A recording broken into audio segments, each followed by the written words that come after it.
El misterio del Océano Pacífico.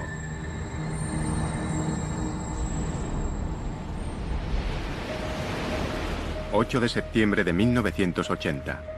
...el enorme carguero Derbyshire... ...con 150.000 toneladas de mineral de hierro a bordo... ...se encuentra a 370 kilómetros de la costa este de Okinawa. El Derbyshire es un buque gigantesco... ...que mide más de 3 campos de fútbol de eslora... ...el doble del Titanic... ...y tiene solo 4 años. De proa a popa, su diseño es de lo más moderno que existe... Cualquiera se sentiría totalmente a salvo navegando en él. Pero algunos, como el marinero de primera Peter Lambert, no. Cuando venía a casa de permiso hablaba del barco en el que había estado, de la gente que había conocido, los marineros, los amigos que había hecho. Y siempre nos escribía. Pero este viaje no le gustaba, había algo raro. Mucha gente dijo lo mismo. Aunque a disgusto, Peter se enroló para un viaje más con la idea de ganar dinero suficiente para casarse. Tenía 19 años. Pero su boda nunca se celebraría. El 9 de septiembre, el Derbyshire desaparecería con toda su tripulación.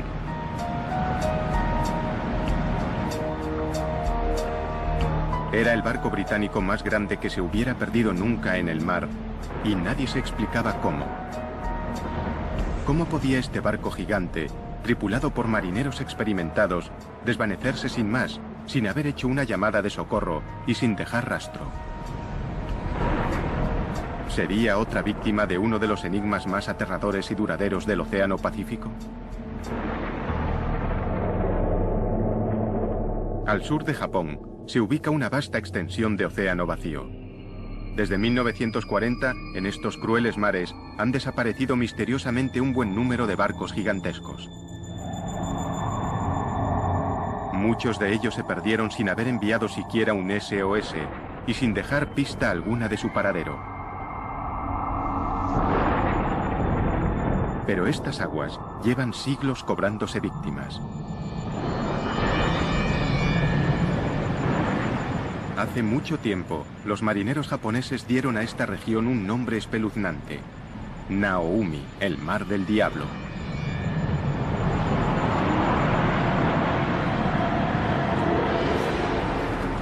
Las leyendas japonesas hablaban de fuerzas desconocidas que vencían a los buques más fuertes, y de grandes monstruos marinos que arrastraban a sus marineros a la muerte.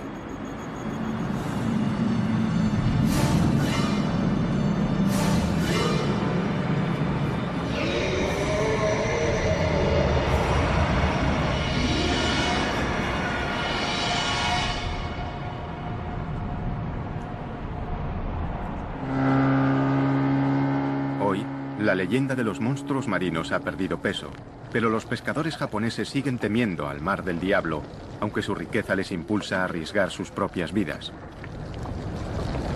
El mar del diablo es un mar de abundancia. Siempre hemos pescado allí. Pero aunque hay muchísimos peces, el precio por capturarlos a veces es muy alto. Este mar es distinto. Las olas cambian rápidamente y de modo impredecible. Por eso, si te relajas a bordo de un barco, puedes tener problemas. Intrigados por los continuos informes sobre desapariciones misteriosas, los investigadores han buscado patrones que pudieran resolver el enigma del mar del diablo. Y algunos dicen que al trasladarlas a un mapa, las recientes desapariciones forman un triángulo de muerte, pero eso es solo el principio. El Triángulo del Mar del Diablo se encuentra en la misma latitud que otro famoso trecho de océano situado al otro lado del mundo, el Triángulo de las Bermudas. ¿Podría ser algo más que una coincidencia? ¿Podría ser el Mar del Diablo otro Triángulo de las Bermudas? ¿O incluso más mortal que el propio Triángulo de las Bermudas? Hay quien cree que podría serlo. El profesor Junichi Yaoi, escritor y experto en fenómenos paranormales, tiene una polémica teoría sobre por qué han desaparecido tantos barcos en el Mar del Diablo. Hay muchas respuestas posibles para estos hechos. Algunos buques se hundieron debido al estado del mar, porque esos incidentes ocurrieron en mares que podrían estar encrespados o a causa de las tormentas. Sin embargo, si hubieran desaparecido sin más, yo diría que podrían haber ido a otra dimensión. Podría haber una entrada a otra dimensión en esta zona. La mayoría de los científicos rechazan las teorías del profesor Yaoi por considerarlas ciencia ficción, pero en el Mar del Diablo siguen desapareciendo barcos.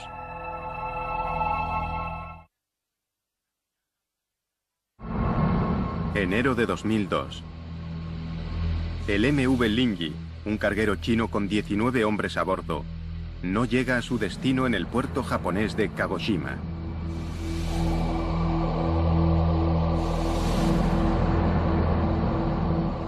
Pasan los meses y las autoridades son incapaces de explicar qué le ha pasado al Linji.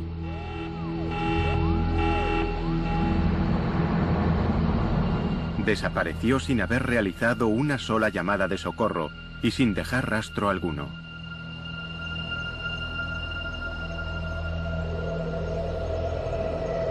El profesor Yaoi tiene su propia teoría sobre lo que pudo haber ocurrido.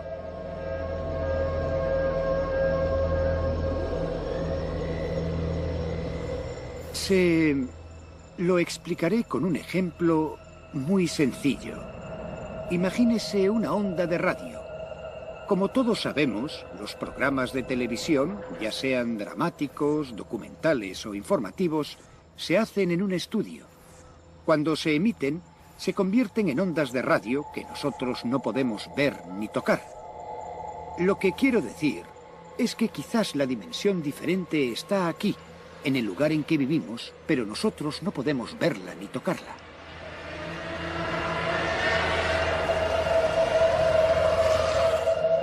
Aunque hay quien ve en la teoría del profesor Yaoi una manera sencilla de explicar lo inexplicable, los expertos marítimos son escépticos.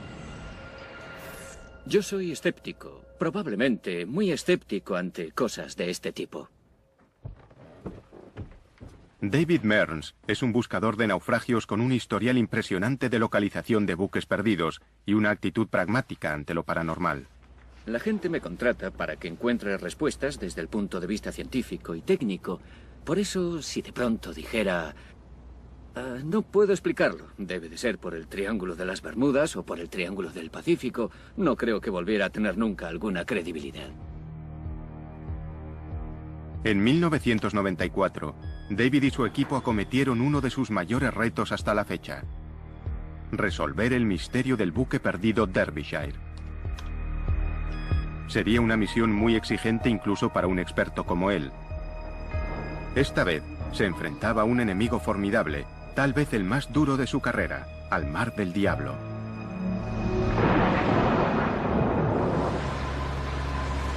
Los miembros del Escuadrón 47 saben lo difícil que es encontrar algo en la monotonía de este océano. Los ojos de la Armada de los Estados Unidos en el cielo se encargan de la guerra antisubmarina, la vigilancia y las operaciones de búsqueda y rescate. No hay ningún lugar de la región al que no podamos ir en un periodo razonable de tiempo. Siempre tenemos un avión preparado para salir en 1 hora. Siempre está disponible para cualquier tipo de misión de búsqueda y rescate, de actividad de piratería o cualquier otra cosa. La Patrulla 47 está en su puesto lo más rápido posible. Los aviadores conocen la región como la palma de su mano, pero ni siquiera ellos pueden explicar lo que han experimentado en este mar. Hay historias, rumores sobre cosas extrañas que les han ocurrido a los aparatos, pero también notamos cosas que a veces no quedan registradas. Por ejemplo, oímos algo que suena raro, volvemos atrás, ponemos la grabación y no está. Hay muchas historias sobre cinturones que se desabrochan y trampillas que se abren y cierran solas en zonas diferentes por las que volamos. En un trabajo tan peligroso y especializado como este, hay que estar prevenido. Los hombres y mujeres que vuelan por estos cielos hostiles saben que no son solo barcos los que desaparecen. Los cielos del Mar del Diablo se han cobrado su cuota de aviones. Y hay una desaparición misteriosa que obsesiona sobre todas las demás a las tripulaciones que sobrevuelan esta zona a diario. 22 de marzo de 1957, 4:48 de la mañana. Un avión de transporte Stratofighter C-97 de las Fuerzas Aéreas de los Estados Unidos despega de la isla Wake hacia el Aeropuerto Internacional de Tokio con 67 militares a bordo.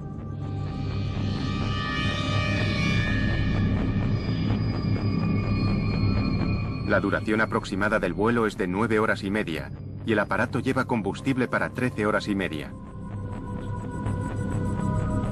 Durante 8 horas, el vuelo discurre con normalidad. A las 2:30 de la tarde, el piloto comunica por radio como hora aproximada de llegada a las 5 de la tarde, y añade que todos los equipos funcionan con normalidad. La climatología es buena, y las condiciones de vuelo casi perfectas. 1 hora y 15 minutos después, el piloto comunica por radio que está a 320 kilómetros de Tokio. Los controladores aéreos esperan la llegada del aparato en un plazo de 2 horas. Pero el C-97 nunca tomó tierra en el aeropuerto.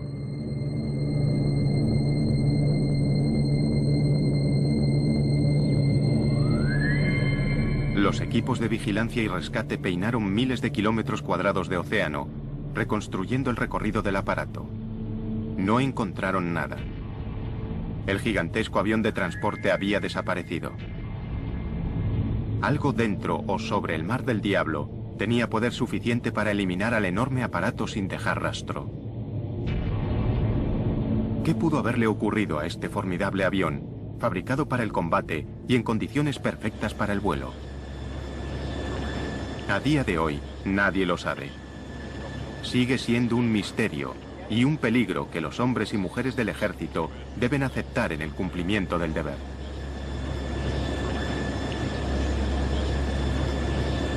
El Mar del Diablo oculta bien sus secretos, pero las expediciones osadas y la investigación innovadora están empezando a producir respuestas sorprendentes a viejas preguntas. Al igual que en el Triángulo de las Bermudas, nada es nunca lo que parece en el Mar del Diablo. El servicio de guardacostas japonés registra más de 2.500 accidentes marítimos cada año en las aguas japonesas.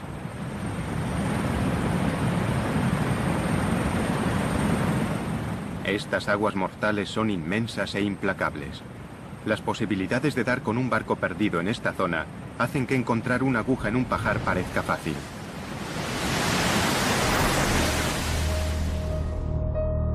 Por eso, 14 años después de que el buque gigante Derbyshire desapareciera sin dejar rastro en el Mar del Diablo, casi todos creían que nunca sería encontrado. El informe oficial culpó a las fuerzas de la naturaleza y el caso se cerró. Pero las familias de la tripulación del Derbyshire no iban a permitir que el suceso se olvidara. Querían respuestas. Lo único que queríamos eran pruebas que demostraran exactamente qué le había ocurrido al barco y por qué 44 personas habían muerto. La única manera de que se reabriera la investigación era que tuviéramos nuevas pruebas y estas se hallaban en el Derbyshire. Y todo el mundo estaba seguro, en la industria mercante, de que nunca encontraríamos ese barco. Pero las familias se negaron a rendirse.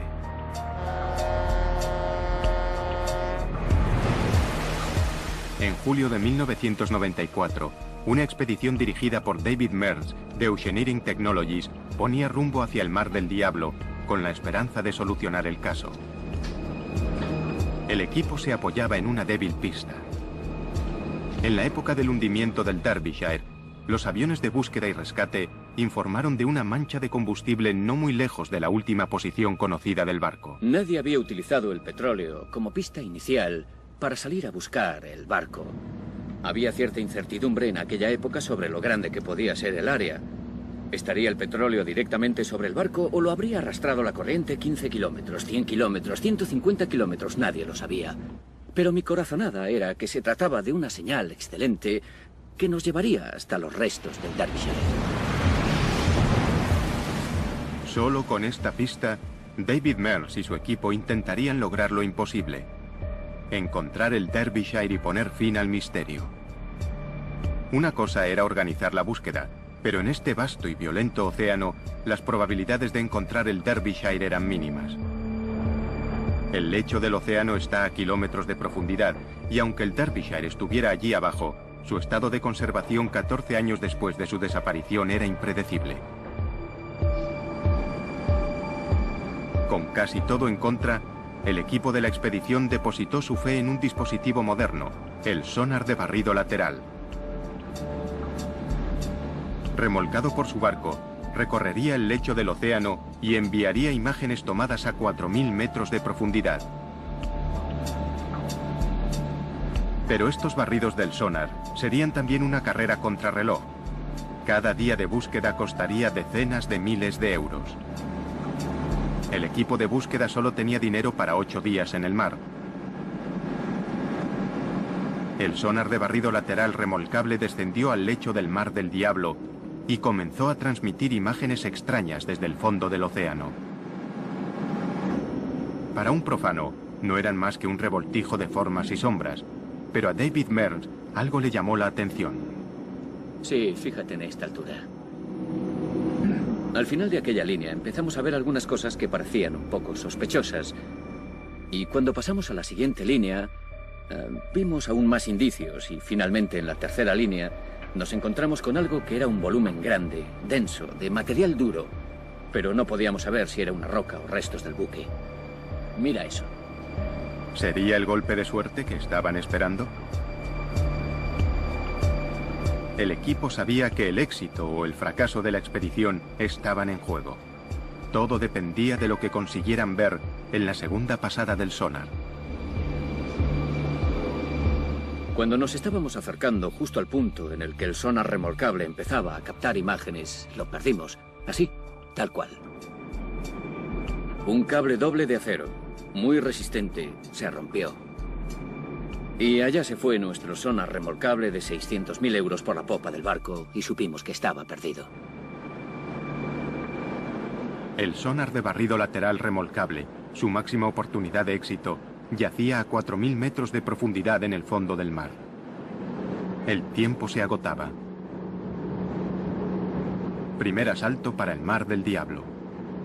Antes de que se pudiera intentar una recuperación, una tormenta amenaza en el horizonte y el equipo debe preparar el barco para el inminente impacto.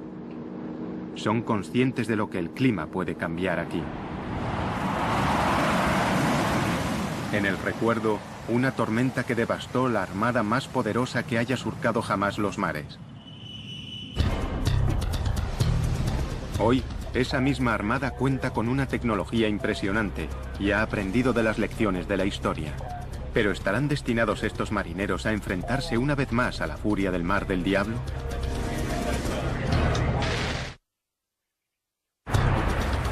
Al final de la Segunda Guerra Mundial, la séptima flota de los Estados Unidos estableció su base en Japón y desde entonces ha dominado el Pacífico. La séptima flota navega por aguas japonesas sin miedo, al menos a ningún enemigo humano. Pero estos marineros saben que si bajan la guardia, el Mar del Diablo puede jugársela en un abrir y cerrar de ojos. Muchas veces disfrutas de vientos favorables y de mareas en calma. Mejor imposible. Miras el horizonte, hay una brisa agradable, el sol brilla y te dices que si no estuvieras en la marina te estarías bronceando. Pero unas horas después, sin más, es como si se desencadenaran 1000 demonios.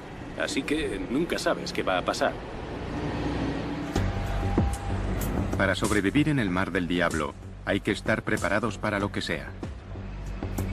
En esta peligrosa región, lo más importante no son los pilotos de los cazas, sino un puñado de meteorólogos que escudriñan el mar y el cielo en busca de alguna señal de problemas. Estos hombres no contemplan el equivocarse. El más mínimo error podría ponerles en la senda del peligro, y sobre sus buques caería el clima más mortífero que pueda generar el planeta. Parece increíble que estos poderosos buques de guerra, construidos para repeler a los peores enemigos, puedan ser tan vulnerables a los embates de la naturaleza. Pero el Mar del Diablo ya ha demostrado lo que puede hacerles. Es una tragedia que aún atormenta a la Armada. Diciembre de 1944. La Segunda Guerra Mundial ruge en el Pacífico. Los escuadrones suicidas de los kamikazes japoneses son el enemigo más temido. Pero el terror que inspiran está a punto de ser superado.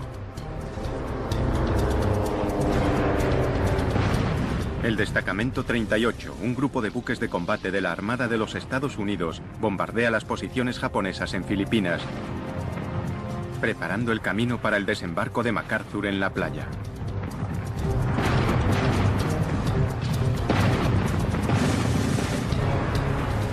Después de 3 días de bombardeos, deben interrumpir el ataque y situarse en formación para repostar. Pero en el horizonte se está formando una fuerza mortal. Una fuerza mucho más destructiva que todo lo que los japoneses pudieran lanzarles. Mientras los barcos intentan repostar en un mar cada vez más difícil, les acecha la furia creciente de un poderoso tifón. Cuando la tormenta se desata, no hay donde esconderse. Los marineros del Destacamento 38 se ven luchando por salvar sus vidas.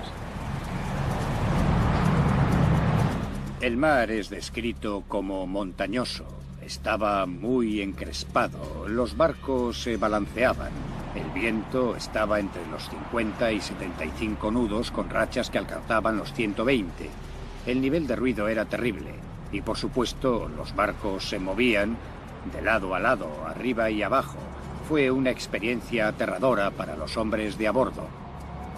Hubo marineros que, aunque se habían enfrentado a la amenaza kamikaze, descubrieron que el tifón era la peor experiencia de sus vidas.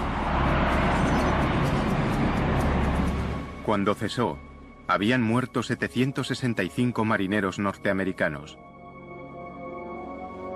Fue el peor desastre natural de la Armada de los Estados Unidos en el siglo XX. La poderosa flota, con las cicatrices de la tragedia bien visibles, regresó a puerto. El tifón asesino había pillado al Destacamento 38 por sorpresa. Para evitar que volviera a suceder un desastre parecido, la Armada estableció puestos de información meteorológica por todo el Pacífico.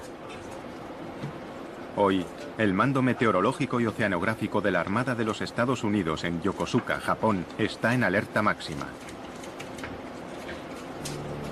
En el Mar del Diablo se está formando un potente tifón. Esta región mortal es una fábrica de tifones. Sus aguas cálidas pueden generar hasta 30 tormentas asesinas al año. Torbellinos con vientos de 320 kilómetros por hora y olas de hasta 20 metros de altura que se desplazan a 80 kilómetros por hora por el mar, devastándolo todo a su paso. El oleaje asociado con la tormenta ahora mismo es de unos 9 metros. Por eso estamos alejando a los barcos de la zona. Estamos alejando a los barcos de la costa de China y esperamos que se mantengan vientos de 80 nudos con rachas de 105 desplazándose al oeste. Cuando los vientos superan los 170 nudos o 315 kilómetros por hora, un tifón se convierte en un supertifón, una de las fuerzas más devastadoras de la naturaleza y la peor pesadilla de un meteorólogo marino.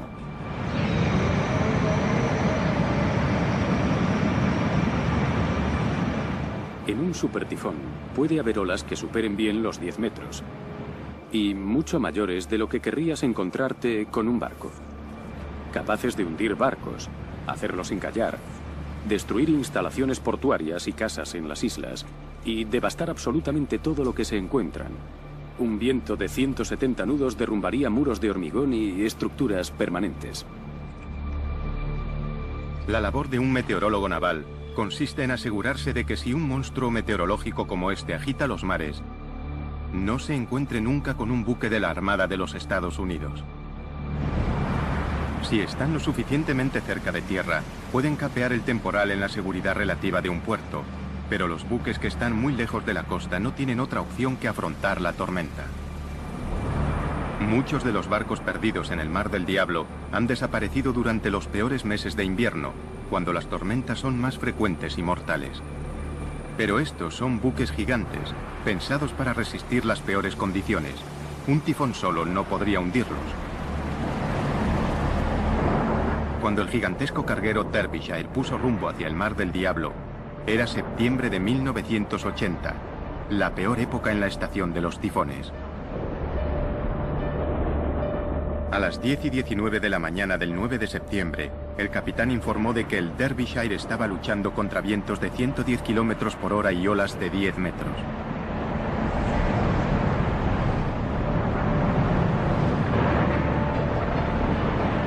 Pero el capitán no estaba especialmente preocupado. Se mostraba confiado en que un barco tan grande y tan bien diseñado como el suyo no debería tener problemas para mantenerse a flote aún en esas condiciones. Comunicó por radio que su llegada a puerto no se retrasaría más que unos días. Pero el Derbyshire desapareció sin dejar rastro. ¿Cómo pudo equivocarse tan trágicamente? ¿Estará enterrada la respuesta bajo las olas? Hoy, los investigadores están desvelando los secretos más profundos del Mar del Diablo. El Instituto Japonés de Ciencia y Tecnología Marina envía regularmente un equipo a estas oscuras profundidades. El sumergible Shinkai 6500 es el orgullo de la flota. Fabricado para sumergirse hasta el fondo de los océanos más profundos del mundo. Los científicos marinos pasan largas horas en las tinieblas de las profundidades, explorando un mundo nunca visto a una escala casi increíble. En algunos lugares, las fallas en el lecho del océano caen hasta 12.000 metros por debajo de la superficie del mar. Si la montaña más alta del mundo, el Monte Everest, se alzara desde este abismo, aún estaría más de 2 kilómetros bajo las olas. Los investigadores no han hecho más que rascar la superficie de este mundo submarino. ¿Podría ser esta la última morada de los submarinos de la Segunda Guerra Mundial perdidos por causas desconocidas? ¿Quién sabe qué podrían ocultar estas profundidades sombrías?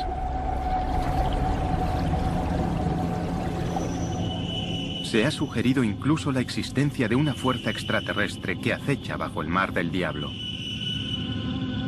El informe de la investigación de un científico ruso fue ampliamente difundido en la prensa paranormal.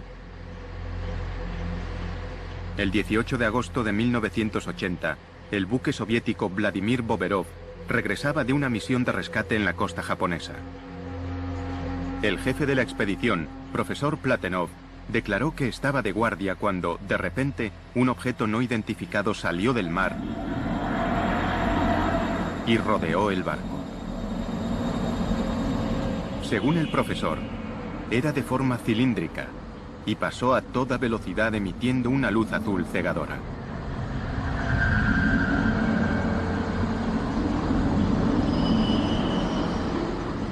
El profesor declaró que aquel extraño aparato no se parecía a nada de este mundo.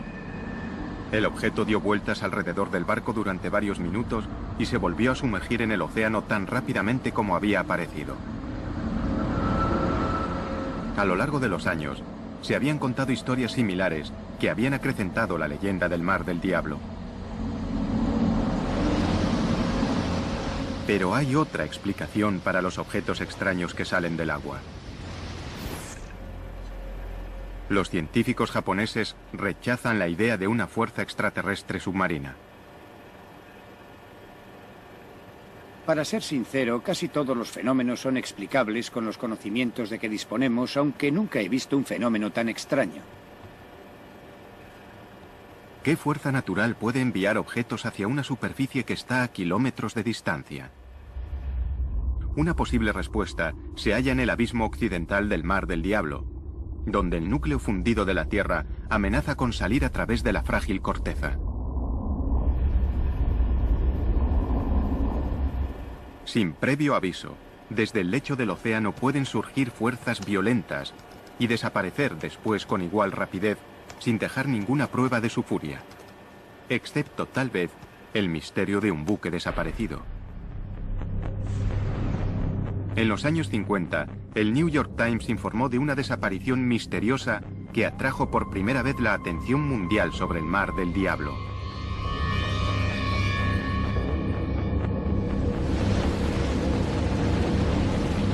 ...23 de septiembre de 1952...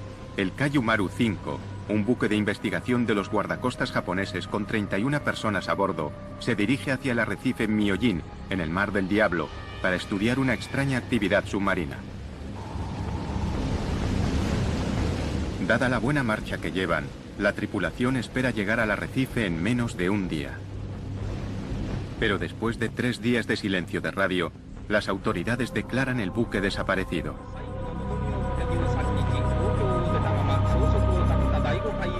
Los buques que se encuentran en la zona acuden a buscar supervivientes. Ningún tripulante del Kaiju Maru aparecería. El misterio crece hasta que, por casualidad, los equipos de búsqueda son testigos de un violento fenómeno natural.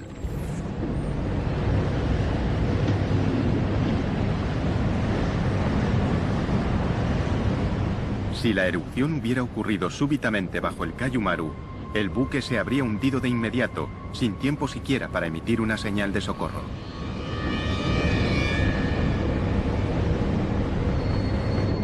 Se encontraron algunos restos de un naufragio, pero ninguno con el nombre del barco, y no hubo supervivientes que contaran lo ocurrido. El destino del Kaiju Maru seguiría siendo un secreto del Mar del Diablo.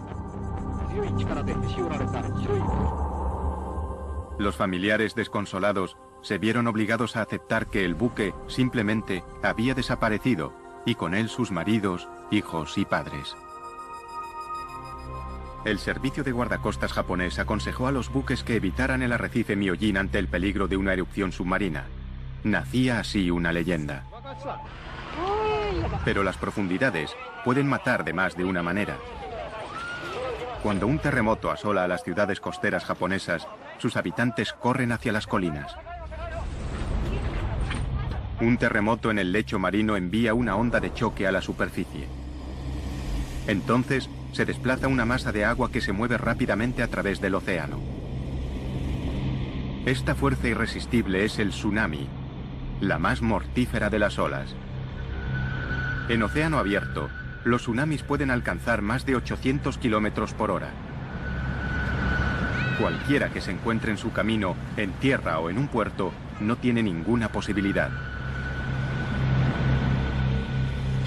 De pequeño, Takeo Suzuki fue uno de los pocos afortunados que sobrevivieron cuando un tsunami aniquiló su aldea. Fue realmente terrible. A las 12 en punto se produjo el terremoto. Unos minutos después llegó el tsunami. La gente intentó huir. Los que murieron no estaban muy lejos de nosotros, pero por desgracia murieron.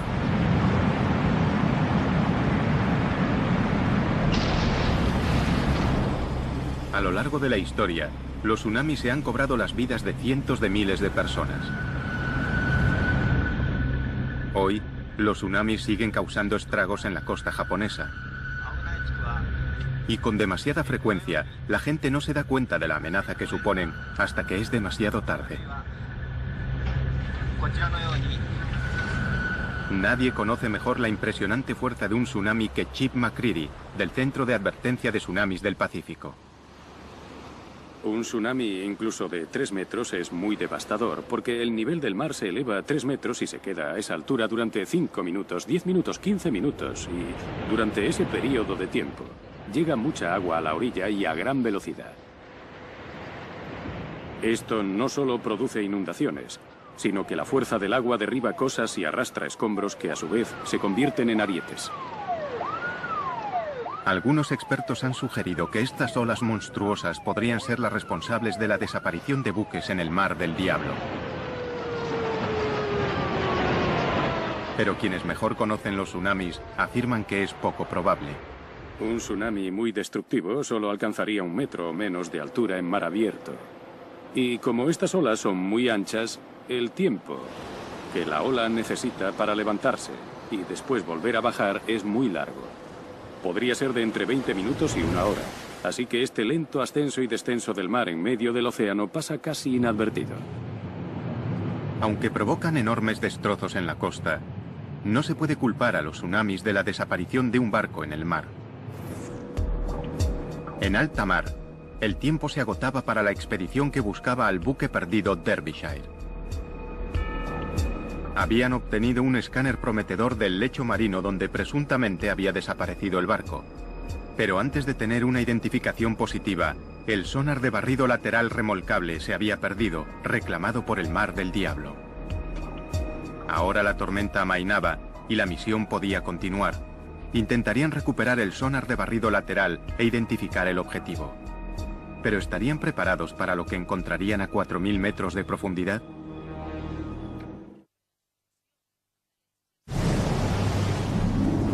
Nada está a salvo en el Mar del Diablo, considerado por algunos el Triángulo de las Bermudas del Pacífico. Los barcos desaparecen de la superficie, los submarinos se sumergen hacia su perdición, los aviones se desvanecen en los cielos. Algunos culpan a fuerzas artificiales, otros a fuerzas naturales. Pero sin duda, se trata de una de las zonas más peligrosas y misteriosas de todos los océanos del planeta. Y una pieza del rompecabezas estaba resultando esquiva hasta la frustración.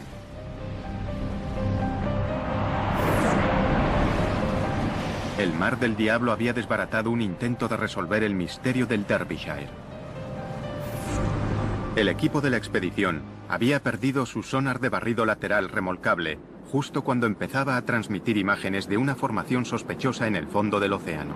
Ahora tendrían que organizar una misión de rescate, intentar recuperar el sonar remolcable e identificar el objetivo que se encontraba en el fondo. El equipo preparó su vehículo manejado a distancia, el ROV. Esta misión le exigiría el máximo. ¿Soportaría el armazón de titanio del ROV las presiones aplastantes que podría encontrar en su descenso?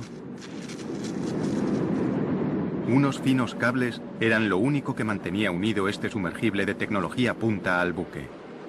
Si algo salía mal a 4.000 metros de profundidad, desde la superficie no se podría hacer nada. La tensión era tremenda. Teníamos un elemento del equipo carísimo sumergido en el lecho del océano. Había un naufragio que era el que buscábamos. Pero si no obteníamos una imagen que lo demostrara, nadie nos creería. Y volver, sin haber conseguido nada, era fracasar en todos los frentes. Recuperamos el sonar remolcable. Y recuperar una sonda de 1 tonelada y subirla a cubierta fue algo técnicamente muy difícil de conseguir. Después teníamos que sumergirnos y nos quedaban 6 horas antes de tener que levar anclas y marcharnos del lugar. La ansiedad a bordo crecía a medida que llegaban de las tinieblas oscuras imágenes nunca vistas. El ROV captó un rastro de reluciente mineral de hierro, la carga que el Derbyshire transportaba cuando desapareció.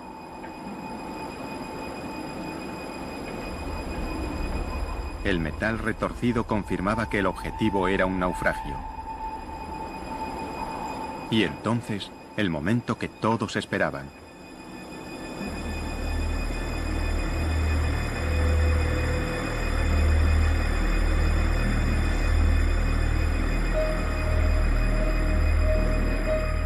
Una prueba, por fin, de que el poderoso barco no había desaparecido sin más, sino que al menos, tras este misterio, había una respuesta.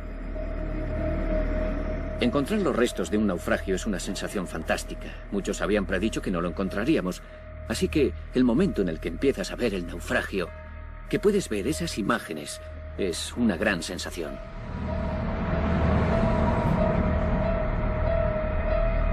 Para Paul Lambert, de la Asociación de Familiares del Derbyshire, la noticia supuso un alivio y una repentina y demoledora sensación de pérdida.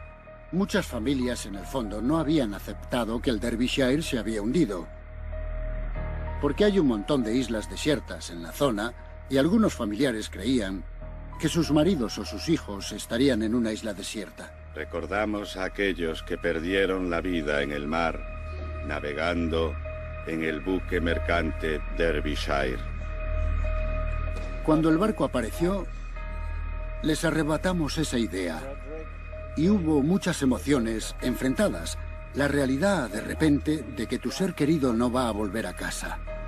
Aunque hayan pasado 14 años desde que se hundiera el barco, aún se aferraban a eso. Jeffrey Victor Underhill. Tras 14 dolorosos años, las familias de los desaparecidos tenían las respuestas que habían estado buscando. Raymond William Taylor. Peter Lambert. Nigel Coates. Contra todos los pronósticos y ante el desconcierto de los críticos, David Mears y su equipo habían conseguido lo imposible. Habían encontrado los restos retorcidos del Derbyshire. Pero la pregunta seguía ahí. ¿Qué acontecimiento catastrófico podía haberlo enviado al fondo del mar? Los hallazgos de la expedición ayudaron a los expertos marítimos a reconstruir los últimos momentos del malogrado buque. El Derbyshire se vio atrapado en un tifón del que no pudo salir. La separación entre las olas de la tormenta era equivalente a la eslora del buque. Por eso, cuando el Derbyshire descendía de una ola, metía la proa en la siguiente. Ola tras ola iban pasando sobre el barco, destrozando el equipo e inundando la bodega de proa. La proa estaba siempre dentro de las olas, y creo que en aquel momento supieron que tenían problemas graves, pudieron sentirlo. Un patrón y una tripulación experimentados podían sentir la lentitud con la que el buque se elevaba hacia las olas, porque ya sabían que la sección delantera estaba inundada. Con la proa bajo el agua, era solo cuestión de tiempo que las olas inundaran las escotillas de carga 1 y 2 y que el buque comenzara un descenso del que nunca se recuperaría. El mar, implacable, lo partió en 3 y lo aplastó a medida que se hundía. La tripulación no tenía escapatoria. No había forma de lanzar los botes salvavidas para salvarse. Solo podían esperar que el barco pudiera capear el temporal, aunque se estaba hundiendo. Pero creo que tan solo en unos minutos se dieron cuenta, posiblemente en unos 10 minutos supieron que no había forma de salvarse.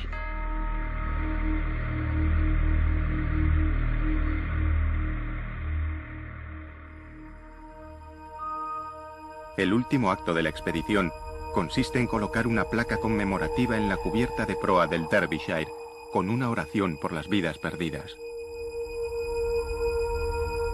Trágicamente, el Derbyshire no fue el único barco que se perdió de esta manera. Tan solo unos años después de la desaparición del Derbyshire, sus 2 buques gemelos también fueron destrozados debido a los mismos defectos de diseño por tormentas que tendrían que haber superado. La tragedia del Derbyshire impulsó una mejora en las medidas de seguridad que ahora son normales en los nuevos barcos. Pero muchos viejos buques adolecen de los mismos defectos que causaron el final del Derbyshire.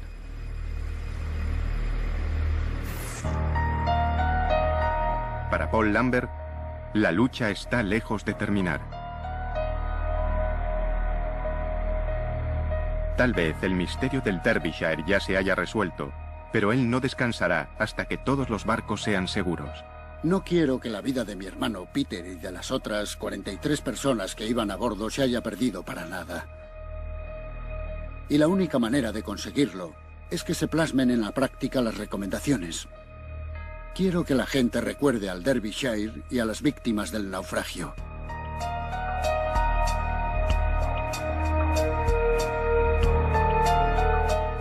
Quizá no sea un gran consuelo, pero al menos ahora se sabe que muchas de las desapariciones misteriosas pueden ser explicadas. Y cada misterio resuelto aumenta las posibilidades de los miles de marineros que se aventuran cada día en el mar del diablo.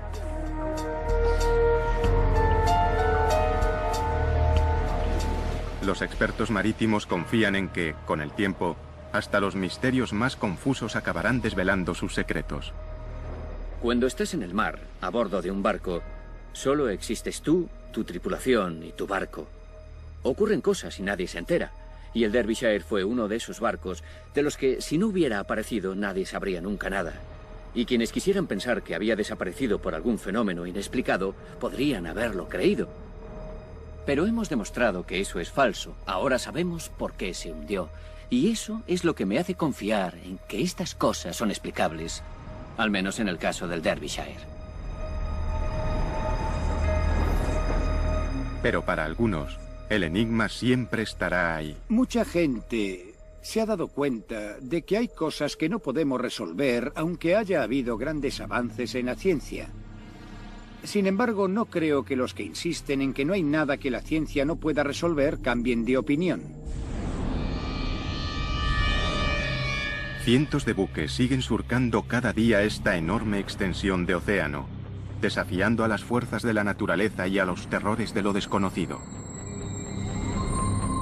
Y mientras el mar del diablo sigue ocultando sus misterios, a los marineros solo les queda rezar para no perecer en las aguas más peligrosas del Océano Pacífico.